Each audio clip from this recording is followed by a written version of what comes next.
Të dashur dëgjues të Radio Maris, ju ftojmë të ndiqni emisionin Lexo Biblën me ne, me komentim biblik nga Don Simo, pikpamje katolike.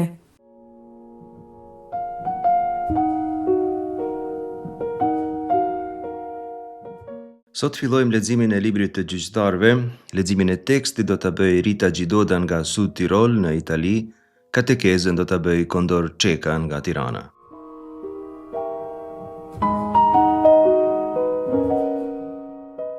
Ta bëjmë fillimisht një hyrje të shkurt në librin e Gjyqtarëve. Ky është libri i parë i shkrimit të shenjtë që flet mbi historinë e popullit të Izraelit, tashmë të stabilizuar në tokën e premtuar, në tokën që Zoti ua ka premtuar dhe pastaj ua ka dhënë, siç e kemi lexuar në tregimet e librit të Josuehut. Në hebraisht ky libër quhet Shofetim, vjen nga fjala shofet, që në formën e shumësit këtu, shofetim do të thonë pikërisht gjyqtar ose gjykatës. Është libri i gjyqtarëve, i gjykatësve. Ky është një libër një fije specifik sepse bashkë me librin e Rutës, i cili libri i Rutës gjithashtu ambientohet në kohën e gjyqtarëve, përshkruan periudhën ndërmjetëse midis pushtimit të tokës dhe kohës së monarkisë së Izraelit. Ngjarjet që tregon ky libër të paktën sa i përket kronologjisë biblike, i përkasin periudhës midis viteve 1200-1000 para Krishtit. Qytetërimi që përshkruhet është i tipit familjar ose fisnor, secili klan e ka një udhëheqës të vetin, ashtu edhe Izraeli, nuk udhëhiqej akoma për një sovrani, por për një gjykatësi, për një personi të caktuar të sjellë drejtësi. Drejtësia që sillet këtu është një fije specifike, realisht mundohet të kërkohet drejtësia e Zotit, e Zoti nga ana e tij vazhdon të kërkojë të njëjta gjëra që ka kërkuar tek libri i Ligjit të Përtrirë dhe te libri i Josuehut. Besnikëri absolute ndaj beslidhjes, që kushti të kushtohet vetëm atij, vetëm hyjit Adonai ose Jave. Çfarë do kulti kushtuar hyjnive pagane është ndaluar krejtësisht.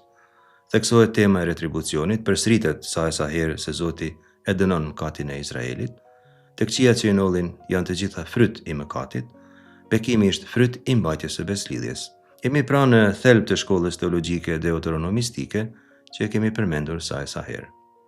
Por ta theksojmë mirë edhe një gjë. Historia që tregohet ambientohet në vitet 1200-1000, por autorët deuteronomistik shkruajnë në shekullin e 6-5 para Krishtit. Kemi thënë edhe se redaktimi përfundimtar i këtyre librave të shkruara në ndikimin e kësaj shkolle, shumë të nxitura nga përvoja e shpërnguljes në Babiloni, mund të jetë bërë diku në shekullin e 4 para Krishtit. Në këtë periudhë është bërë një teologji historike, kemi quajtur kështu tashmë. Katastrofa e shkatrimit të qytetit Jerusalemit, të tempullit Jerusalemit dhe shpërngulja pak a shumë e dhunshme e popullatës së Judeës në Babiloni është parë prej autorëve deuteronomistik si dënim i Zotit për mungesën e besnikërisë ndaj beslidhjes.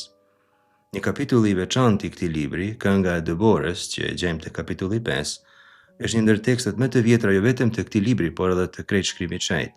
Ndaj ky kapitull, kjo këngë që i këndon fitores së Izraelit që është shkruar ose ndoshta kënduar gojarisht shumë shekuj para autorit deuteronomistik dhe që i këndon fitoreve luftarakët të Zotit në favor të Izraelit, është një element i veçantë i këtij libri. Libri ndahet në 3 njësi kryesore letrare. Mund të themi se ky libër ka 2 hyrje. Kapitulli i parë prej të rreshti i parë deri te kapitulli i 2 rreshti 5 shkruajnë për pushtimin e Kanaanit. Izraeli është në tension të vazhdueshëm me popullatat e vendeve që takojnë atje, përshkruan ndër tjera disfata të ndryshme, sfida të mëdha, sikurse libri i Josuehut edhe libri i Gjyqtarëve thekson se marrja e tokës është një sfidë e rëndë. Ajo arrihet vetëm fal ndërhyrjes së Zotit dhe besnikërisë ndaj tij. Besnikëria ndaj Zotit është kushti kryesor i sukseseve. Kapitulli 2:6 deri në 3:6 mund ta konsiderojmë si një hyrje të dytë. Këtu gjejmë një skemë të njohur teologjike. Historia e Izraelit përbëhet për një cikl kësaj. Fillohet me mëkat, pason ndëshkimi, Izraeli kujtohet se ka thyer beslidhen dhe kërkon ndihmë, pasi që kthen ka Zoti. Zoti e fal, e liron prej mëkatit, ka pastaj një farë qetësie deri që Izraeli të mëkatojë përsëri dhe kështu cikli të vazhdojë. Pjesa qendrore përshkruan gjyqtarë të mëdhenj dhe të vegjël. Janë kapitujt 3:7 deri në 16:31. Cilët janë gjyqtarë të mëdhenj, mund t'i numrojmë këto, edhe pse disa prej tyre do t'i lexojmë përsëri. Otnieli, kapitulli 3, 7 deri 11, Ehudi, kapitulli 3, 12 deri në 30, Debora dhe Baraku, kapitullit 4-5, Gjedeoni, që gjithashtu thirret Jeru Baal, kapitulli 6 deri në 8, Abimeleku, kapitulli 9, atër Jefte, kapitulli 10, reshti 6 deri në kapitulli 12, reshti 7, dhe Samsoni, kapitullit 13 deri 16. Për Abimelekun, që lexojmë te kapitulli 9, do të themi fjalë veçanta, por do të vi koha të bisedojmë për te. Gjyqtarët e vegjël janë disa, ne po përmendim Shamgar, kapitulli 3, reshti 31, Tola, kapitulli 10, reshtat 1 deri në 2, Jairi, kapitulli 10, reshtat 3 deri në 5, Ibzan, kapitulli 12, reshtat 8 deri në 10, Elon, kapitulli 12, reshtat 11 deri në 12, dhe Abdon, kapitulli 12, reshtat 13 deri në 15. Pjesa përfundimtare janë kapitujt 17 deri në 21, përmend disa informata shtesë të historisë së Izraelit. Janë disi parapërgatitore për librat e Samuelit dhe të mbretërve, sepse theksohet se në atë ditë nuk kishte mbret në Izrael. Midis kapitujve 17 deri në 21 gjejmë 2 tregime më të gjata të shtuara pas ciklit të vetë gjyqtarëve. Të dy të prezantuara nga refreni, në ato ditë nuk kishte mbret në Izrael. 17-18, të dy kapituj tregojnë historinë e fisit të Danit, kur ngret një shenjtrore në kundërshtim me rregulloret e librit të ligjit për trirë, por do të flasim për këtë kur të vi koha. Dhe kapitujt 19-21 tregohet një intrigë që ndodh midis një gruaje dhe një leviti, një tjetër thyrje drejt për drejt e ligjit, që çon gati në shkatrimin e një prej fiseve, fisit Benjaminit, një prej fiseve faktikisht më të rëndësishëm të popullit të Izraelit. Ta shpjegojmë edhe një herë ciklin e mëkatit që përmendëm më parë. Një shembull i mirë të kësaj e gjejmë te libri i gjyqtarëve, kapitulli 2, rreshtat 11 deri në 19, e gjejmë tek çdo gjyqtar kryesor këtë skemë. E para është tema e apostazisë, Izraeli bën të keqe në sytë e Zotit dhe u shërben zotave të huaj, Baalve ose Ashtarotve. E dyta, Zoti ndëshkon Izraelin, Zoti zemrohet dhe jep Izraelin në duart e armikut. Populli vuan, e treta, i keq trajtuar për një popullatëve pagane në dorën e cilës e ka lënë Zoti. E katërta, populli thret Zotin në nim, populli Caak në hebraisht ose Zaak, do me thënë me bërtit, është folja që përdoret kur kërkohet nim në rast të fatkeqësisë. Pastaj Zoti cakton një gjyqtar, Vajakem Adonai Shofet, do ta shohim, Zoti ngre një gjykatës e cakton. Ndodh çlirimi i popullit dhe një periudhë paqe mas ndërhyrjes së zakonisht ushtarakët e gjyqtarit, armikus mbrapset, nuk ka tensione. Dhe së fundi gjykatësi vdes, dhe kur vdes gjykatësi populli përsëri mkatnon, dhe kështu cikli teologjik që shpjeguam fillon rishtas. Kush është një gjyqtar të librit gjyqtarëve? Fjala hebraike shofet në domethënien e rënjes së vet, domethënë me qeveris, me drejtu, me sjell drejtësi. Gjyqtarët të librit gjyqtarëve janë personazhet që zgjedh Zoti në momentin kur populli është në krizë, siç thamë më parë. Një tjetër karakteristike e tyre është se Zoti në ta vë shpirtin e tij, por duhet ta kuptojmë këtë në kuptimin antik të fjalës dhe jo në kuptimin e krishterë. Nuk duhet ta kuptojmë këtë si dhurim të shpirtit, si frymëzim të veçantë i Shpirtit Shenjtë. Kjo është një shprehje që përdoret për të thënë se ata janë të zgjedhur prej Zotit, janë të konfirmuar prej Zotit, të miratuar, janë krejtësisht të autorizuar të veprojmë në emrin e Zotit. Shembull, Shpirti i Zotit vjen mbi Gjedeonin, e lexojmë te kapitulli 6, rreshti 34, thotë kështu: Shpirti i Zotit e pushtoi Gjedeonin, i cili ra boris dhe e grishi barkun e Abiezerit që të shkonte pas tij. Gjithashtu edhe Jefte, kapitulli 11, rreshti 29, dhe Shpirti i Zotit e pushtoi Jefteun, e përshkoi Galadin e Manaseun, e erdhi në Masfa të Galadit, e prej këndej të bijtë e Amonit. Gjithashtu edhe Samsonin, kapitulli 13, rreshti 25, e kështu me radhë. Formulimet edhe në këtë rast janë të ngjashme me të parat. Karakteristike e këtij pushtimi të Shpirtit Shenjtë është se ky shpirt është dhuratë specifike për personin. Është kjo dhuratë e shpirtit që personin e bën gjyqtar. Roli i tyre nuk është dinastik, nuk trashëgohet. Zoti zgjedh këdo vet. Kjo do të ndryshojë në kohën e monarkisë, do ta shohim. Ky ndryshim do të jetë shumë i rëndësishëm edhe për teologjinë e krishterë, sepse Jezu Krishti Mesia është pasardhës i këtyre mbretërve që trashëgojnë dinjitetin e tyre mbretëror njëri prej tjetrit. Të lexojmë tani pjesën e parë që kemi në program për sot.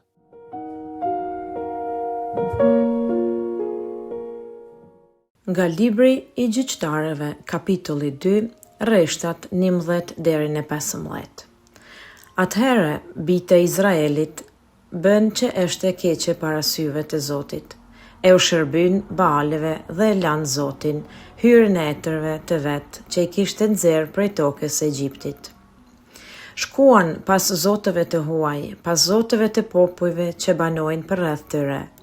I adhuruan ata dhe bën të hidhërohet Zoti, duke lënë atë e duke i shërbyer Baalit e Astarotit. Zoti u hidhërua dhe i lëshoi në duar të cubave që i plaçkiten. U ashiti armiqjve të tyre që banonin përreth dhe nuk qenë të Zotit tu qëndrojnë përballë armiqjve të vet.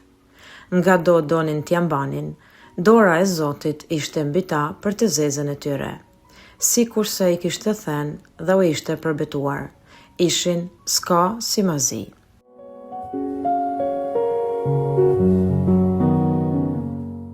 Duke lexuar këto rreshta, mësojmë edhe si ta kuptojmë librin e gjyqtarëve. Ky libër paralajmëron veçanërisht për rrezikun e apostazisë për pasojat e braktisjes së Zotit. Shton edhe një element të ri veç, të cilin nuk e kemi gjetë të libri Josuehut, elementin e dhimbjes së Zotit, faktin se Zotit i dhimbet popullit i tij. Izraeli nuk do të arrijë ta marrë në dorë krejt tokën për arsye të pabesisë, megjithatë, Zoti e fal, Zoti e rekuperon popullin e vet. Nuk e lë të batisë sepse i dhimbet. Tregimi është plot me fjalor deuteronomistik, t'i napim disa shembuj. Kemi për shembull shprehjen Vaja asu et harab e ne Adonai, bën atë që është e keqe në sytë e Zotit. Shfaqet shpeshte libri edhe i mbretërve për shembull. Libri i parë i mbretërve kapitulli 11 rreshti 6, libri i dytë i mbretërve kapitulli 17 rreshti 2, është mënyrë për të shpjeguar arsyen e dënimit të Zotit. Tjetër shprehje është Vaja azbu et Adonai. E gjejmë te rreshti 12, rreshti 13 i leximit të sotshëm. Vaja azbua et Adonai do të thonë braktisën Zotin. Folja azav do të thonë me braktis, shënon kputjen e qëllimshme të lidhjes së beslidhjes. Thyrja e beslidhjes nuk është aksidentale, por e vetëdijshme, e qëllimshme. E lan Zotin hyrjen e etërve të vet që kishte nxjerr prej tokës së Egjiptit, rreshti 12. Kjo është shprehja klasike e besimit të hebrejve. Ky është identiteti i tyre, hyji i parëve, ai që i ka nxjerrë nga skllavëria e Egjiptit, është hyji shpëtimtar. Izraeli e la hyjin, pra ky është mëkati të cilin Zoti e dënon. Tjetër, bën të hidhrohet Zoti, edhe kjo është shprehje karakteristike e letërsisë së librit të gjyqtarëve. Hidhrimi i Zotit është edhe reagimi i tij ndaj idhujtarisë. Kur populli zgjedh hyjni tjera, Zoti hidhrohet me të. Rreshti 11 shkruan se atëherë bijtë e Izraelit bën çështë e keqe para syve të Zotit e u shërbyen Baalve. Sintagma hebraike bijtë e Izraelit duhet të përkthehet në shqip me shprehjen Izraelitët, sikurse bijtë e Amonit me shprehjen Amonitit e tjera. Fakti se bijtë e Izraelit u shërbyen Baalve thekson se ky mëkat nuk ishte një personi, por i bijve i të gjithë izraelitëve. Nuk është pra një mëkat individual, por kolektiv. Sikurse brenda një kolektivi të gabojë një njeri, kolektivi arrin ta korrigjojë ose ta anulojë gabimin e tij. Por kur gabon njëkohësisht një kolektiv, një bashkësi, kush do të ndërhyjë atëherë për të korrigjuar një popull të tërë? Vetëm Zoti, se askush tjetër nuk mund t'i bëjë mirë. Zoti ka bërë beslidhje me popullin mirë, po populli nuk interesohet. Cili është suksesi vërtet i popullit sipas kësaj logjike? Nuk janë arritje tjera, është vetëm aftësia t'i rrijë Zotit besnik, ta mbajë beslidhjen. Kush janë Habaalim, Baalt? Fjala Baal në gjuhën semitike do të thonë Zot, do të thonë pronar, ndonjëherë do të thonë edhe bashkëshort. Thuhet për shembull se burri është Baal i gruas, bashkëshorti, edhe Zoti i gruas në mentalitetin e vjetër mesopotamik. Si shembull biblik për këtë përdorim të emrit Baal mund të mirret Ligji i Përtrir kapitulli 22, rreshti 22, ose libri Fjalëve të Urta kapitulli 12, rreshti 4. Ky tekst shkruan kështu: Gruaja e virtytshme është kuror për burrin. Në këtë rast emri burr përshkruhet me fjalën Baal, kuror për burrin e vet, sikurse e paturpshmja është kalbësir për eshtrat e tija. Njësoj njëjti libër, kapitulli 31, rreshti 11, thot kështu: Zemra e burrit, këtu përsëri përdoret fjala Baal, zemra e burrit të saj ka besim në të dhe pasuria nuk do t'i mungojë. Edhe raste tjera. E kemi përmendur në botën pagane ishte hynia kryesore e stuhisë edhe e pjellorisë. E gjejmë në shumë sepse paraqitet në shumë forma. Kemi formën Baal Peor për shembull, që e lexojmë te libri Numrave, kapitulli 25 rreshti 3, por edhe rreshti 5 e shumë raste tjera që nuk po i citojmë, simbolizon një shumësi hyjnish pagane. Janë gjetur përfytyrime të ndryshme të kësaj hyjnie në gjurmimet arkeologjike anekan Izraelit. Fakti se këtu e gjejmë në Shumës tregon edhe se Izraeli po thyen të haptas rregulloren e urdhërimit të parë. Ligji për Trir, kapitulli 6 rreshti 4, thotë se Zoti është hyji yt i vetëm. Libri i Gjyqtarëve kërkon besnikrinë e beslidhjes për të rritjen e saj, e identifikon qartësisht Zotin si hyjin e beslidhjes. Por fakti se ata shkuan pas hyjnive që i rrethonin ishte një shenjë e qartë e thyerjes së beslidhjes. Ligji për Trir, kapitulli 7 rreshti i parë deri në 6 ose kapitulli 20 rreshti 17 deri në 18 ka paralajmëruar se Izraeli duhet ketë kujdes prej popujve që i rrethojnë, sepse ato popuj mund ta bëjnë të papastër. Pikrisht kjo edhe ka ndodhur, janë përdosme idhujt e tyre, janë bërë të papastër. Çfarë kanë bërë ata? Vayishtahavu, thot teksti hebraik, kanë rënë përmbys para tyre. Por ligji për Trir, kapitulli 26 rreshti 10 shkruan kështu: Dhe ja tani, o Zot, i solla frytet e para të tokës që ti mi dhe, atëherë vëri para hyjit, Zotit hyjit tanë dhe adhuroje hyjin tanë. Folja që përdoret këtu pra është me ra përmbys përpara Zotit. Gjithashtu Psalmi 95 rreshti 6 thot: E jani të adhurojmë, të bijem përmbys para ti, të bijem në gjënj para Zotit që na krijoi. Vetëm para hyjit të vet duhet të përuret Izraeli, jo para zotave tjerë. Ky rresht vazhdon duke thënë se ata bën të hidhrohet Zoti, vajak isu et Adonai. Folja kaas, të më thanë më u hidhru, por jo në një kuptim disi kapriçoz, më shumë në kuptim ligjor. Kur ndodh një mungesë besnikërie, asgjë tjetër përveç hidhrimit të Zotit nuk duhet të pritet. Hidhrimi këtu është i shoqëruar me sanksione, mund ta lexojmë te kapitulli 4 rreshtat 25-26. Kur t'ju lindin fëmijë nipa, e të keni banuar gjatë në atë vend, dhe nëse prisheni e punoni çfarëdo idhulli, e kështu veproni keq para Zotit hyjit tanë, duke e ngacmuar të hidhrohet, pasha qiellin e pasha tokën që po ju e bëjun sot, do të zhdukeni shpejt prej tokës që do të trashëgoni pasi ta kaloni Jordanin. Nuk do të jetoni gjatë në të, por do t'ju shfarojë Zoti.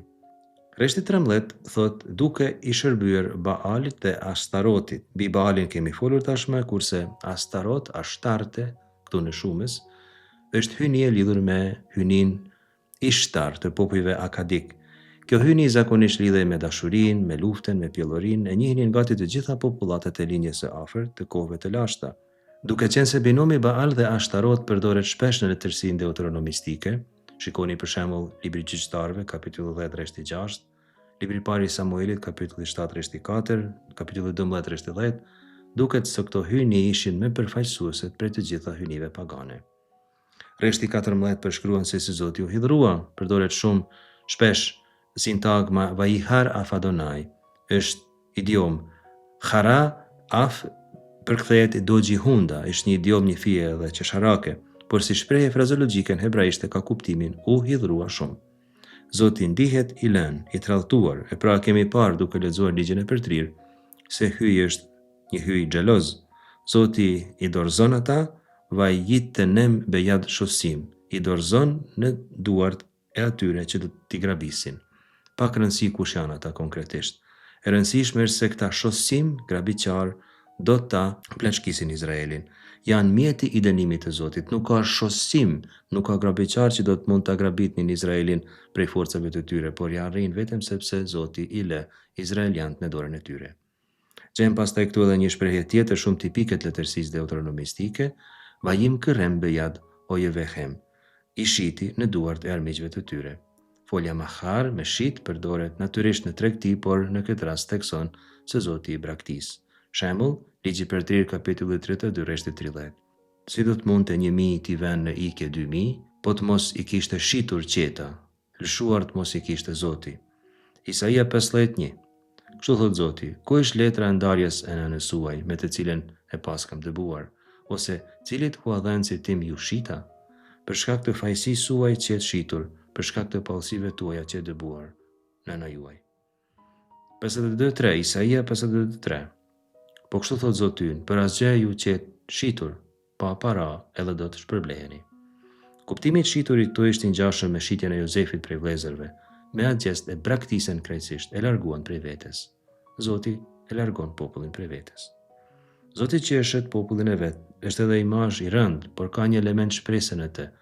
Një vend se Zoti e ka shit popullin, por me qenë se është krejtësisht vepër e tia, kemi edhe uzdaj, se do të pendohet, se do të ndihmoj. Mirë po, ndihma e Zotit, siç do ta shohim, e ka një kusht, besnikrin. Rishti 15 shprehet, nga do donin t'jam banin dora e Zotit ishte mbi ta përxezën e tyre, siç u kishte thënë dhe u kishte përbetuar. Ishin si s'ka me zi. Këta dy rreshta theksojnë dy gjëra e para, se cila do përpjekje përfundon në disfat. Pa Zotin nuk ka asnjë sukses. E dyta, dora e Zotit ishte mbi ta si e keqe, si e rëndë. Dom Simoni me drejtë ka përkthyer këto për të zezën e tyre, por në hebraisht gjejmë shprehjen lëraa në të keqe. Shprehja dora e Zotit zakonisht simbolizon praninë e Zotit në histori, angazhimin konkret të tij. Për shembull, libri i Daljes kapitulli 20 thotë: "Prandaj unë do ta shtri dorën time dhe do ta shtrëngoj Egjiptin me mrekullitë e mia të lloj-llojshme që do t'i bëj në të. Pas kësaj do t'ju lëshoj." Tjetër shembull, 4:34, ligji për trirë 4:34, ose a e ka sprovuar ndonjëherë hyj e të marrë për vete një komb në mes të një populli tjetër me provë, me shenja, me mrekulli, me luftë, me dorë të fortë, me krah të ngritur e me tmerr të madh, siç i bëri të gjitha këto ndër sytë tuaj për ju Zoti hyi juaj në Egjipt?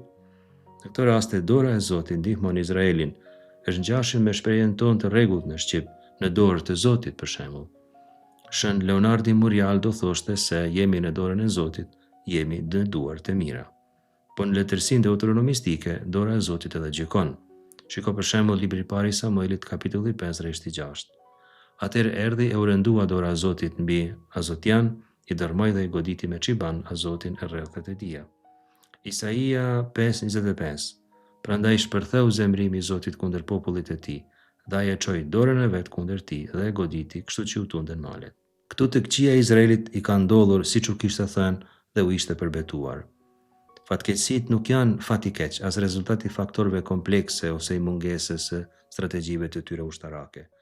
Sa do të mundohet, Izraeli e ka kot, sepse kur kemi studiuar mallkimet e ligjit të përtirje kemi kuptuar se të dërmuar Zoti do të dorëzoj para armiqve të tu, ligji për 38-25.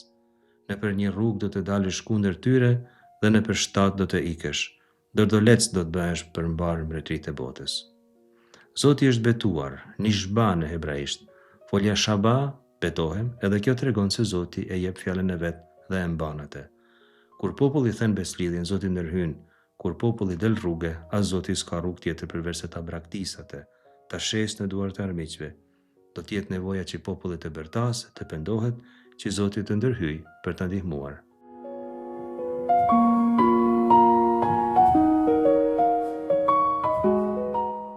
Nga libri i Gjyqtarëve, kapitulli 3, rreshtat 15 deri në 19. Atëherë, Izraelitet i lëshuan kushtrimin Zotit e Zoti u ngriti shpëtimtarin, Aodin, birin e Gerës, prej Benjaminit, që përdoronte të majten në vend të së djathtës. Izraelitet e dërguan atë t'ia çonte tatimet e Glonit, mbretit e Moabit. Aodi punoi për vete një thike me 2 tehe, të gjatë një pëllëm dore dhe ngjeshin në petka në ije të djathtë dhe ja çoi tatimet e Glonit, mbretit të Moabit. Egloni ishte shumë i majm. Pas ja dorëzoi tatimet, i nisit të shkonin shoket që i kishin bartur dhe u kthy prej Galgales, ku ishin idhujt e i tha mbretit: "Kam të them një fjalë në vesh, o mbret." Mbreti urdhëroi heshtjen. Ata që ishin përreth shkuan.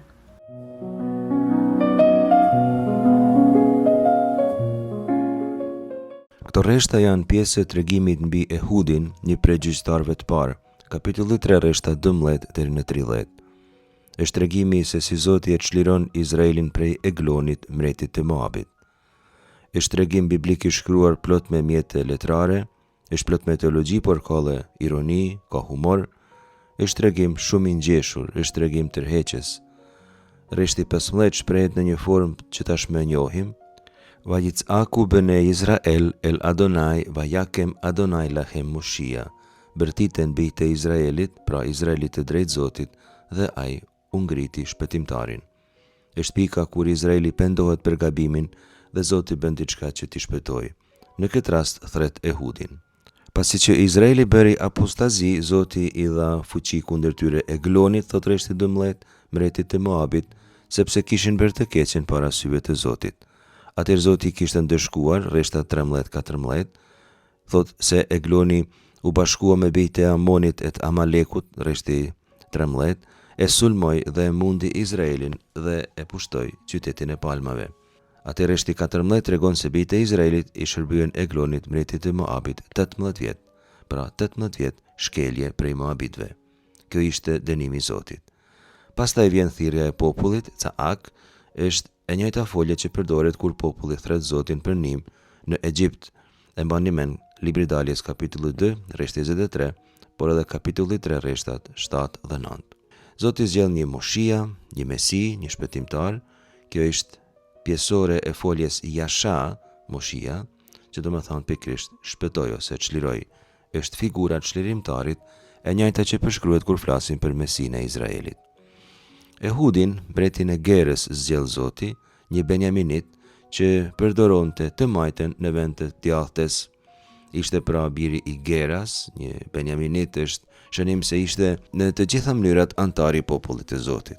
Ishte Benjaminit, Ben Hayemini në hebraisht, dhe më thonë edhe djali i dorës së djathtë, kështu Jakobi e quajti Benjaminin kur lindi në pleqërinë e tij, Zanafilla 35, rreshta 16 deri 20. Mirë po ironikisht, ky pasardhës si Benjaminit ishte sallak. Teksti hebraik thot se ai ishte ish i ter Yad Yemino, se e kishte të bllokuar dorën e djathtë. Kjo karakteristike e tij të qenurit sallak e bën Ehudin teorikisht person me tmeta, të qenurit sallak në kohë të lashta shihej si dobësi. Mirë po, ironikisht do ta shohim për te kjo do t'jetë përparësi. Ai e fsheh shpaten, me siguri një farthike të vogël në kofshën e djathtë, ku nuk u shkonte në mend ushtarëve të Eglonit se ai mund ta ketë msheh aty ndonjë armë. E kemi thënë disa herë në takimet tona, atë që në pamje të parë duket pengesë ose dizavantazh, Zoti e shndron në avantazh për njeriu. Një tjetër ironi në tregimin që gjejmë këtu është se izraelitët e dërguan atë t'ia çonte tatimet e Eglonit, mbretit të Moabit. Fjalë për fjalë, vayishlehu bene Israel el bejado minha. Haraç pra. Haraqin fakt do t'jetë thika që ai do të përdor për të vrarë mbretin e Moabit. Pasi që Ehudi e fshehi thikën në kofshën e djathtë, që t'jetë i gatshëm ta përdor për ta vrarë mbretin e Eglon, ai paraqitet te mbreti i Moabit, siç shkruan rreshti 17, ja çoi tatimet e Eglonit dhe shton ky rresht Egloni ishte shumë i majm. Ehudi ja paraqet tatimet, por fjala është se i paraqet et haminha. Minha në hebraisht dhe më thanë fli, janë si pas Levitikut flit e elterit që përshkruhen me minha. Për shembull libri Levitikut kapitulli 1 rreshtat 2 deri edhe 3 ose kapitulli 2 rreshti i parë.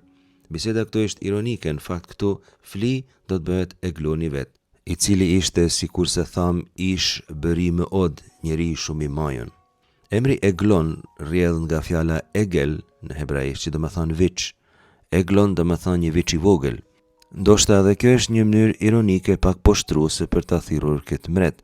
Krejt puna shkon te fakti se Zoti për ta shpëtuar Izraelin, Zoti dhe jo njeriu bën gjithçka. Ai i tall të gjithë armiqtë e Izraelit. Emri bëri ose mbiemri bëri tek shprehja bëri me od do të thonë shumë i majm.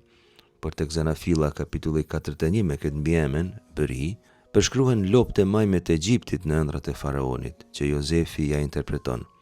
Kështu e kuptojmë ironin. Mreti me emër Viç është i majm si një lop, ishte si një bagti ose bagti. Kjo është krejt ironike, por gjejmë një tekst edhe një kritik eksplicite brenda tekstit, do të thonë, ai ishte i majun sepse ha shumë, sepse është mbret, sepse ka, por Moabitët të nënshtruarit e tij si janë, zakonisht vetëm mbretërit përshkruhen si të majm në lashtësi. Njerëzit tjerë nuk janë të majm. Pikrisht këtij vjam ai do t'ia shoh sherrin. Tregon rreshti 22 që nuk po e lexojmë për arsye të përshkrimit pak grafik të ngjarjes së tregimit, pikrisht në atë vjam do të ngatrohet thika e Ehudit. Rreshti 18 thotë se pasi ja dorëzoi tatimet mbretit, i nisi të shkojnë shokët që ja kishin mbartur dhe u kthye prej Galgales ku ishin idhujt, e i tha mbretit, kam për të thënë një fjalë në vesh o mret. Ehudi dëshiron të rri vetëm me mbretin, e shpërndan grupin që kishte ardhur me të, dëshiron të jetë vetëm për vetëm me të, pa dëshmitar. Ehudi ka, thot teksti hebraik, dëvar seter, fjalë sekrete. Fjala dëvar në hebraisht dhe më thonë fjalë, por dhe më thonë edhe një çështje, një muhabet. Egloni nuk e dinte planin e Ehudit, nuk e dinte cila ishte fjala sekrete, çështja sekrete, por ajo ishte që ta vras. Te kreshti 20, Ehudi thot se kjo fjalë është dëbar Elohim, fjalë prej Zotit, porosi prej Zotit. Është Zoti ai që e liron Izraelin e dim prej Moabitëve, jo gjyqtari. Nga ana teologjike përsëriten këtu disa motive deuteronomistike. I pari është se Zoti çliron në forma të papritura. Ehudi është çlirimtar i caktuar prej Zotit, por në tekst nuk gjejmë asnjë moment kur Zoti jep urdhër Ehudit të bëjë këtë çlirim. Në disa raste tjera do të lexojmë për shembull tek rasti i Samsonit ose ndonjë gjyqtari tjetër, do të takojmë Zotin që ndërhyn tek gjyqtari, i jep urdhër gjykatësit. Këto jo, përdor aftësinë e Ehudit, shkatësinë e tij, përgatitjen, edhe gatishmërinë të shërbejë çështjes së Zotit. Një çështje tjetër teologjike këtu është pyetja i kujt është pushteti i vërtet. Nga ana politike, me gjithë pushtetin dhe pasurinë e Eglonit, një person normal sollak e asgjëson krejt pushtetin e tij. Zoti në fakt është sovran i vërtet, forca e tij është forca e vërtet, jo atyre që kanë pasuri e forcë ushtarake. Të përfundojmë duke thënë gjithashtu se ky tregim përshkruan një vrasje në një mënyrë grafike, ne nuk e lexojmë këtu patjetër. Gjithmonë them si ky nuk është një tekst që duhet të lexojnë fëmijët në katekizëm. Mund të duket shkandullues edhe për fëmijë dhe për të rritur. Ne duhet t'i kuptojmë mirë këto tregime, pa pas nevojë të shkandullohemi. Janë tregime që përdorin mjete letrare të ndryshme, si kurse hiperbola, ironia, paradoksi e tjera, për të përshkruar veprimtarinë në fakt e mrekullueshme të Zotit në favor të Izraelit, kur ky të pendohet dhe të kthej prej sjelljes së tij të keqe. Nuk janë këto tekste që dëfrehen duke treguar luftra dhe vrasje, por përkundrazi tregojnë forcën e Zotit, të cilës ata që kanë mundësi ushtarake mundohen t'i paraqesin sfidë. Të gjitha fitoret e Izraelit janë fitore të Zotit, kjo është porosia thelbësore e këtyre tregimeve.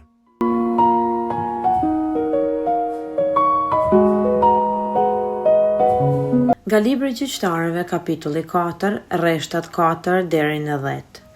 Aso kohë ishte në Izrael gjyqtare një grua, profetesha Debore, grua e Lapidotit. Ajo rrinte nën palmën e Debores, ndërmjet ramës së Betelit në malësinë e Efraimit. Tek ajo shkonin izraelitet për çështje pleqërie. Ajo çoi e thiri Barakun, birin e Abinoemit, prej Cedesit të Neftaliut, dhe i tha: Te ka urdhëruar Zoti, hy Izraelit, shko e sille ushtrinë në malin e Taborit. Merri me vete 10.000 luftetar për bive të Neftaliut e bive të Zabulonit. Une do të dërgoj kundër teje në vendin e Perojt Sison, Sisaren, prijesin e ushtrisë së Jabinit, karrocat e tia dhe mbar aradhat e tia, dhe do të lëshoj në duar tua. Baraku ju përgjigj: Nëse vjen ti me mua, shkoj, po se erdhe ti me mua, une nuk do të nisem. Ajo i tha: Do të vi, po me ty, por kësaj here nderi nuk do të mbes ty, sepse Zoti do t'ja lëshon në dorë Sisaren, një gruaje. U ngrit pra Debora dhe shkoi me Barakun në Cedes. Baraku i thiri Zabulonajt e Neftaliajt në Cedes dhe u nis me 10.000 luftetar, me të ishte Debora.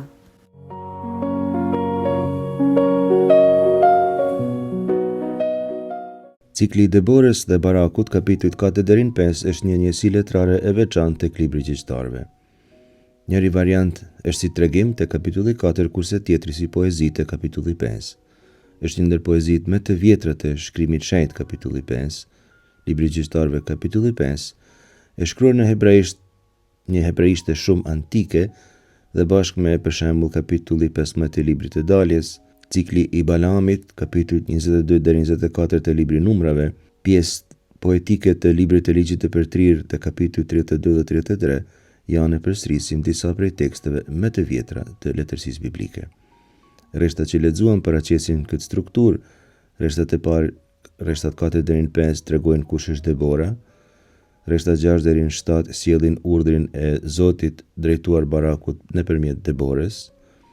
Rreshtat 8 deri në 9 flasin për kushtin e Barakut dhe rreshti 10 për nisjen drejt betejës. Rreshti 4 thot kështu: aso koha ishte në Izrael një gjyqtare, një grua, profetesha Debor, gruaja e Lapidotit.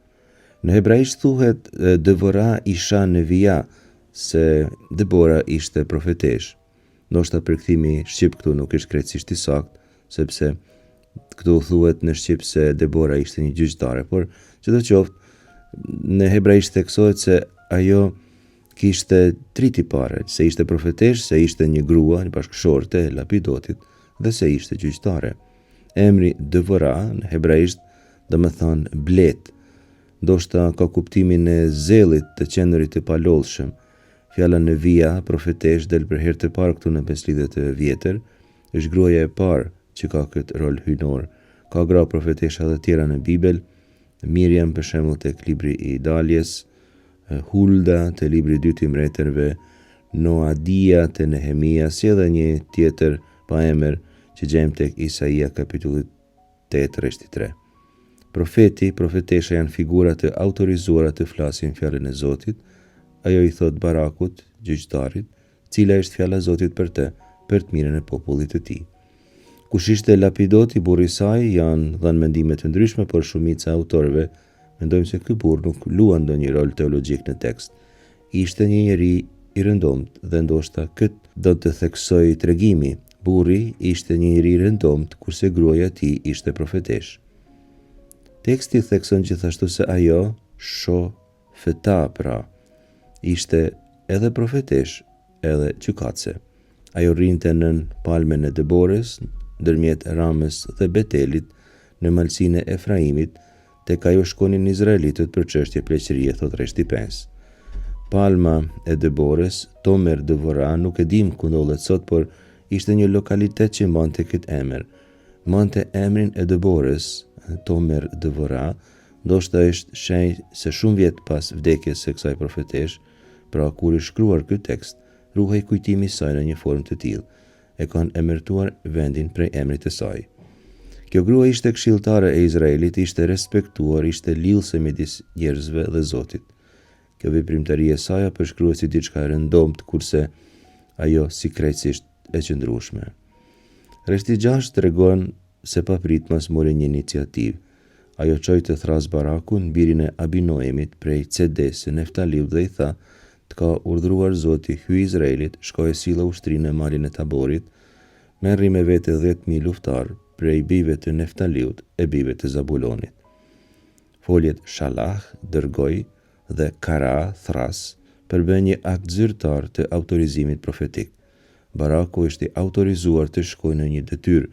Kur detyra vjen prej profetit, ajo nënkuptohet se është hynore.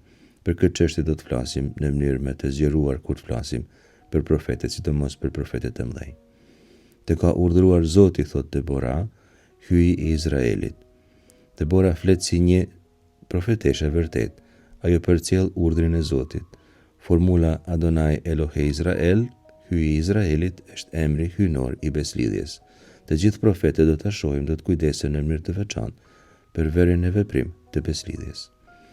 Unë do të dërgoj kundër teje në vendin e projt Qison, Sisaren, prisin e ushtrisë e Jabinit, karrocat e tia dhe mbar arallet e tia dhe do t'i lëshoj në duart e tua. Ky rresht përmend 2 premtime hynore në veten e parë të folura nga Debora, të cilat përbëjnë thelbin e autorizimit profetik. Sisera është antagonisti ushtarak i tregimit, emri i tij është jo semitik.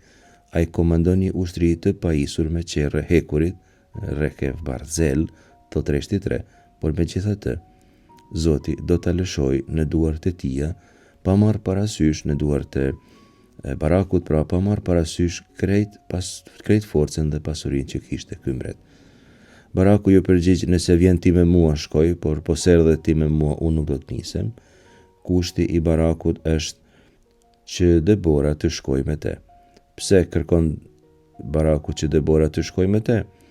Është menduar ndoshta si kurse një dobësi e tia ose si një frikë, por Nuk e di me siguri si kuptim i saktë i tij ndoshta ishte se Debora ishte barqja e vërtetë e pranisë së autoritetit profetik të Zotit.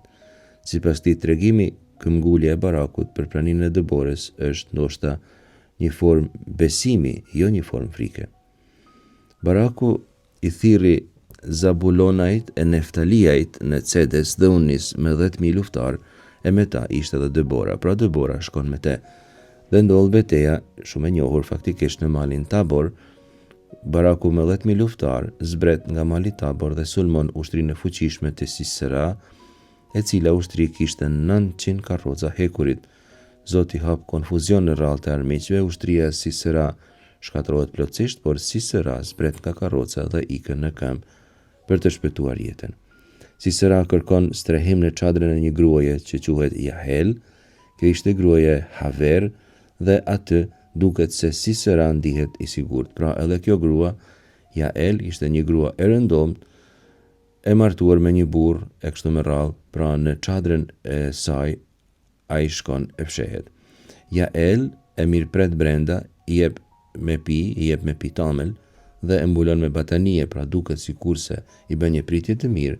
I lodhur nga betejë, Sisera fle edhe gjumi i rand, por derisa ai fle, Jael e merr një kunj të çadrës dhe një çekiç, i afrohet ngadalë edhe praktikisht e vret. Pika kulmore e takimit të Barakut me Jaelen ishte kjo, se, thot rreshti 22, po vinte Baraku duke ndjekur Sisaren, Jahela i doli përpara e i tha, eja e do të tregoj njeriu që kërkon. Baraku kur hyri e pa Sisaren të shtrirë vdekur me një kunj të ngulur në tëmth. Baraku hyn pra dhe gjen komandantin e tmerrshëm të ushtrisë armike të vdekur në dysheme, i vrarë nga një grua, saktësisht ashtu siç kishte profetizuar Debora në fillim. Kapitulli përfundon me triumfin e plotë të Izraelit dhe fillimin e fundit të shtypjes 20 vjeçare nga mbreti i Kanaanit, Navini. E përuli pra hyi atë ditë Javinin, mbretin e Kanaanit, para bijve të Izraelit. Izraelitët forcoheshin dita ditës dhe dora e tyre gjithnjë më e fortë rëndonte Bijabinin, mbretin e Kanaanit, derisa ja humbën faren. Pra gjejmë këtu ironinë nga ma të ndryshme. Libri i gjyqtarëve fillon të shpjegojë se si Zoti përdor edhe gra për të dëbuar mbretit shumë të fortë të Kanaanit, të cilit e rrethonin Izraelit në atë kohë. Pra kemi filluar kështu të kuptojmë një fije konceptin e librit të gjyqtarëve. Kur Izraeli mkaton, Zoti e dënon dhe e lëshon në dorën e armiqve. E lëshon edhe për një kohë të gjatë, 18 vjet, 20 vjet e kështu me radhë.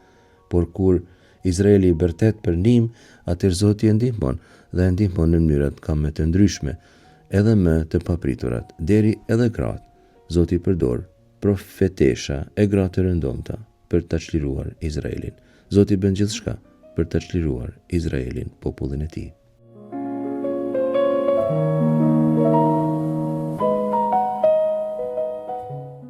Në këtë libër na paraqitet gjendja e Izraelit pas vdekjes së Jozueut. Na paraqitet gjendja fetare e Izraelit që gjendet gjithmonë në lëkundje, herë besnike e herë gjendje idhujtare. Gjyqtarët këtu kanë kuptimin e personave që janë udhëheqës të pajisur me pushtet ushtarak e civil. Ata kanë edhe një veçori. Janë njerëz posaçërisht të ngritur prej Zotit, për të shpëtuar një fis a shumë fise të popullit të Izraelit, kur ky bie nën pushtimin e popujve, idhujtar fqinj. Janë pra çlirimtar, heronj të kohës ndërmjet Jozueut dhe formimit të monarkisë izraelite.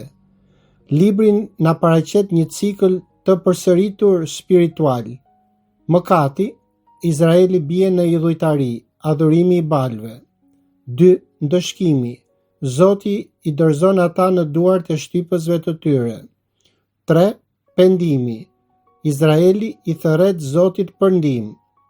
4. Çlirimi, Zoti ngre një gjyqtar, udhëheqës karizmatik për t'i shpëtuar. Ky libër ka për qëllim të paraqisë jetën shumë të vështirë të izraelitëve para themelimit të një pushteti qendror të monarkisë. Vështirësia vazhdon edhe në këtë fazë të formimit të popullit, i cili tashmë ka hyrë në tokën e premtuar. Sprov dhe tundim i madh ishin popujt idhujtar, me të cilët duhet të ndajnë të njëjtin territor. Ky popull që lufton për të qëndruar gjallë me ço e rrezot të vazhdueshme, është piktura e jetës së njeriut, që tani është besnik dhe pas pak bie në fund me sjelljet e me veprimet e veta morale. A nuk është kjo edhe për kishën e Krishtit një pasqyrë? Mendoni për popullin e krishterë, që i kërcënuar prej mira e mira joshjesh të yllietarive të ndryshme, bie e çohet ore çast gjatë historisë. Por edhe për mes sa ngjarjeve të trishtueshme që na i paraqet ky libër, vërteton thellë se udhëheqësi i fundit i mbar historisë është Zoti. Libri i mëson të izraelitët se ndëshkimi është rrjedhim i pabesnikërisë, kurse ngadhnimi mbi armikun fryt i pendimit e i kthimit tek Zoti. Kishtari i lëfton gjyqtarët për besnikërinë e tyre në librin e Siracidit, kurse letra drejtuar hebrejve na i paraqet sukseset e tyre si shpërblim për fenë. Këta janë ajo re dëshmitarësh që u jep zemër të krishterëve të ikin mëkatit e t'i mbartin me duresë vuajtjet. Në këtë katekesë do komentojmë 5 kapitujt e parë të librit. Kapitujt 1 dhe 2 vendosin skenën për të gjithë librin, duke na treguar për mosbindjen dhe pushtim të paplot të tokës së premtuar. Kemi një kompromis gjeografik dhe spiritual. Fiset e Izraelit dështuan të dëbonin plotësisht kananitët. Tradita katolike e sheh këtë si një paralajmërim moral, kur njeriu bën kompromis me mëkatin dhe nuk e çrrënjos plotësisht atë nga jeta e tij, ato mbetje kthehen në kurth shpirtëror. Etrit e kishës, si Shën Agustini, shohin në këtë fragment paqëndrueshmërinë e zemrës njerëzore. Sa po vdes një udhëheqës i shenjtë, Jozueu në këtë rast, populli harron mrekullitë e eksodit. Në nivel shpirtëror, kjo tregon se besimi nuk mund të trashëgohet thjesht si zakon. Çdo gjenerat duhet të bëjë një zgjedhje personale për të qëndruar besnike ndaj beslidhjes. Ndaj edhe ne, edhe pse duhet gëzohemi për fenë të parëve tanë, duhet kujtojmë se ajo ka vlerë vetëm nëse e forcon dhe rrit në pjekuri fenë tonë personale.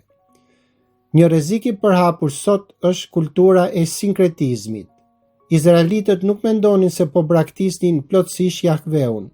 Ato thjesht shtuan Balin dhe Astarotin në jetën e tyre për të pasur sukses material, pasi Bali ishte zoti i shiut dhe i bujqësisë. Kjo është sfida e besimtarëve edhe sot. Përpjekja për të jetuar me dy rrugë, të shkojnë në kishë të dielën, por të pranojnë vlerat e botës, korrupsionin, relativizmin moral, individualizmin gjatë javës për të pasur sukses. Në kapitullin e 2 kemi ndërhyrjen e engjëllit në Bokim. Qortimi i engjëllit të Zotit tregon se dështimi nuk ishte ushtarak, por një thyrje e beslidhjes. Lotët e Izraelit në Bokim përfaqësojnë pendimin e përkohshëm, por pa një ndryshim të thellë të zemrës. Pastaj Jozueu dhe breznia e tij shkon, po shkëpus nga teksti vargjet e mëposhme. I shërbyen Zotit gjatë gjithë jetës së Jozueut, e të pleqshve që jetuan një kohë të gjatë pas tij e që i kishin parë të gjitha veprat e mëdha të Zotit, që i kishte bërë për Izraelin. Po dhe mbar ajo brezni u bashkua me etrit e vet dhe lindën të tjerë pas tyre, që nuk e njihnin Zotin as veprën që kishte bërë për Izraelin. Shkuan pas zotave të huaj, pas zotave të popujve që banojnë përreth tyre. I adhuruan ata dhe bën të hidhërohet Zoti, duke lënë atë e duke i shërbyer Baalit e Astarotit. Zoti u hidhërua dhe i lëshoi në duart e cubave që i plaçkitën.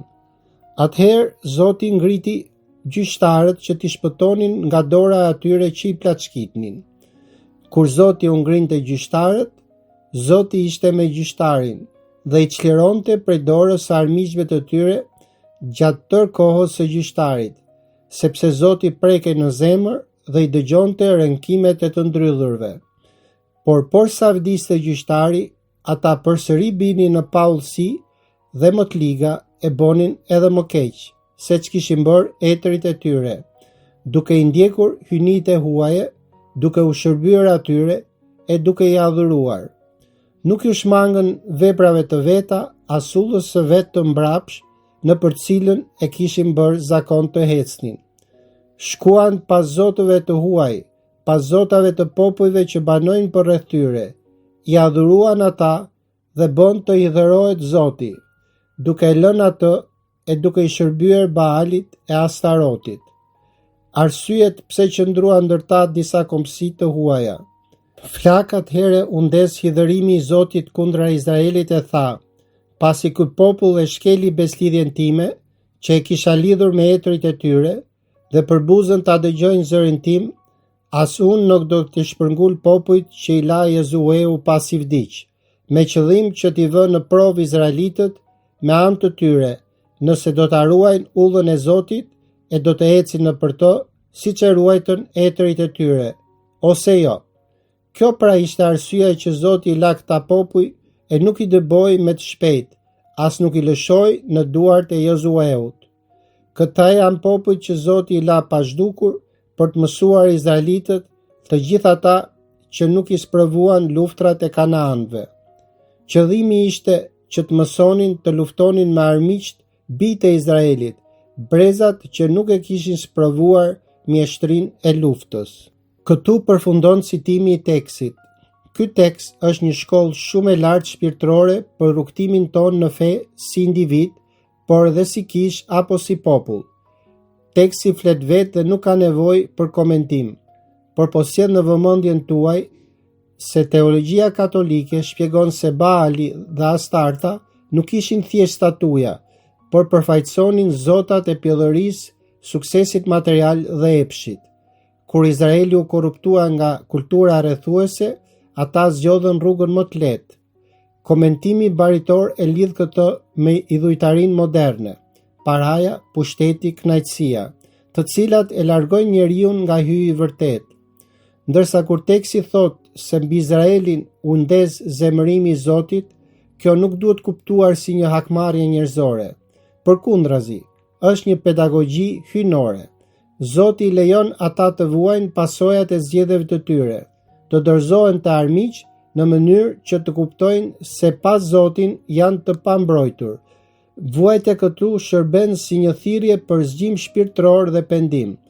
Zoti nuk i ndëshkon nga urrejtja, por i lejon të vuajnë që ata të kuptojnë se kanë nevojë për të. Është si prindi që të korrigjon sepse të do. Zemrimi i Zotit është në fakt dashuria e Zotit. Citojmë në kapitullin 3. Atëherë izraelitët i lëshuan kushtrimin Zotit, e Zoti u ngriti shpëtimtarin, Aodin, birin e Gerës, prej Benjaminit, që përdoronte të majtën në vend të së djathtës. Zoti i përdor dobësitë tona. Në kulturën e lashtë semitike dhe në Bibël, dora e djathtë ishte simbol i fuqisë dhe autoritetit, ndërsa të qenit majtash shpesh shihet si një mangësi ose si diçka jashtë normales. Komentuesit katolik theksojnë një parim të rëndësishëm biblik këtu. Zoti zgjedh atë që është i dobët apo e pazakontë sipas botës për të turpruar të fortët. Një temë që Shëmpali e shtjellon tek letra e parë e Korintasve, kapitulli i parë vargu 27. Të qenit me ngjarash i mundësoi Aodit të fshinte armë në anën e djathtë, aty ku rojet nuk e pristin. Zoti nuk shes si bota. Bota shpesh vlerëson vetëm ata që janë të fortë, të pasur apo të famshëm. Zoti zgjedh ata që janë të thjeshtë ose që ndihen ndryshe për të bërë gjëra të mëdha. Ato që ne shpesh i shohim si të metat tona janë në fakt dhuratat tona unike. Secili prej nesh ka veçori që mund t'i duken si dobësi ose vështirësi, por në duart e Zotit ato bëhen vegla shpëtimi. Disa reflektime për këtë pjesë. Misioni në fshehtësi. Aodi hyn vetëm te mbretja Glon. Shumë nga betejat tona më të mëdha shpirtërore, kundra varësisë, pornografisë, krenarisë, xhelozisë, nuk zhvillohen në publik, por në dhomën e fshehtë të ndërgjegjes sonë. Shpata me dy tehe. Egzegesa katolike përfshi Shën Jeronimin, shpesh bën një lidhje alegorike midis shpatës së Aodit dhe fjalës së Zotit. te letra e drejtuar hebrejve, fjala e Zotit përshkruhet si më e mpret se çdo shpatë dy teheshe. Audi depërton në dhomën e fshetë të mbretit shtypës, ashtu dhe fjala e Zotit depërton në thellësinë e zemrës së njeriut, për të shkatëruar mëkatin që e mban atë të skllavëruar. Drejtësia dhe konteksti historik. Teologjia morale katolike sqaron se akti i Aodit, vrasja në rrenë e mbretit Eglon, i përket një epoke të historisë së shpëtimit, ku zbulesa morale ishte ende e paplot. Zoti përdor strukturat dhe rrethanat e asaj kohe të ashpër për të sjellë çlirimin politik të popullit të tij, i cili i paraprin çlirimit përfundimtar shpirtëror që do të sjellë Jezu Krishti. Në kapitujt e 4 dhe të 5 kemi personazhet e Deborës, Barakut dhe Jaelës. Debora, një profetesh që gjykonte Izraelin në atë kohë. Ajo thërret Barakun dhe i transmeton urdhrin e Zotit për të shkuar në luftë kundër Sisarës. Baraku përgjigjet: "Nëse vjen ti me mua, do të shkoj, por po se erdhe ti, nuk shkoj." Debora pranon, por i thot se lavdia e fitores do t'i takoj një gruaje. Disa reflektime mbi këtë pjesë. Udhëheqja shpirtërore e gruas. Në një shoqëri thellësisht patriarkale, prania e Deborës si profetesh dhe gjyqtare është një shenjë e qartë se shpirti i Zotit fryn ku të dëshiroj, pa dallim gjinie dhe pa asnjë dallim tjetër. Debora nuk udhëheq me forcë fizike, por me autoritet shpirtëror, urtësi dhe profeci. Ajo ulet në hurmë, simbol i paqes dhe i drejtësisë, duke dëgjuar zërin e hyjit. Debora, në komentet patristike të etërve të kishës, shihet si një figurë e kishës apo e urtësisë hyjnore që udhëzon dhe jep dritë në kohë errësire shpirtërore. Besimi i kushtëzuar i Barakut. Përgjigja e Barakut, "Nëse vjen ti do të shkoj", analizohet në dy mënyra nga komentuesit katolik. Nga njëra anë tregon mungesë guximi dhe një besim të paplot. Ai kishte fjalën e Zotit, por kërkonte një garanci të dukshme njerëzore, praninë e profeteshës. Për këtë arsye, ai e humb lavdinë e fitores direkte. Nga ana tjetër, kjo tregon respektin që Baraku kishte për praninë e Zotit përmes Deborës. Ai e dinte se pa hirin e Zotit, të cilin e përfaqësonte profetesha, strategjia ushtarake ishte e kotë. Profecia e lavdisë së gruas. Tipologjia mariane. Fjala e Deborës, se në dorë të një gruaje Zoti do ta dorëzojë Sisarën, plotësohet historikisht me Jaelën në fund të kapitullit. Megjithatë, në egzegezën e etërve të kishës, kjo ka një kuptim të thellë tipologjik. Ajo i referohet fitores përfundimtare mbi të keqin, Satanajn, përmes një gruaje tjetër, Virgjëreshës Mari. Ashtu si Izraeli çlirohet nga shtypja e tmerrshme e Sisarës përmes ndërhyrjes së grave besnike, Debora dhe Jaeli, ashtu njerëzimi çlirohet nga mëkati përmes fjat të Marisë që solli shpëtimtarin. Në kapitullin e 5 gjejmë këngën e Deborës. Ky është një nga tekstet më poetike më të vjetra në Bibël. Në liturgjinë katolike dhe studimet biblike, kjo këngë lavdërimi kremton besnikërinë e Zotit. Ajo tregon se fitoria nuk i takon ushtrive të mëdha, por Zotit që lëkund qiejt dhe tokën për të shpëtuar të vegjëlit e tij. Po e mbyll me këtë lutje: O Zot, ti që prekesh në zemër dhe i dëgjon rënkimet e të ndrydhurve, na ndihmo që të mos largohemi kurrë nga ti për të vrapuar pas idhujve të rrem të kësaj bote. Na kujto se ti na ke krijuar unik, me gjitha veçoritë tona, dhe dëshiron të na përdorësh për të bërë vepra të mira. Na jep guximin e Deborës dhe besimin e pastër për të ndjekur ty pa frikë dhe pa zemër të ndarë midis teje dhe botës. Amen.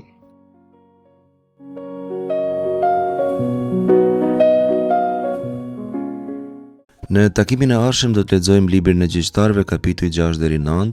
Lexoni të shtëpia se do ta kuptoni më mirë. Ne si gjithmonë ju falenderojmë përzemërsisht për vëmendjen tuaj. Zoti ju bekoftë të gjithëve.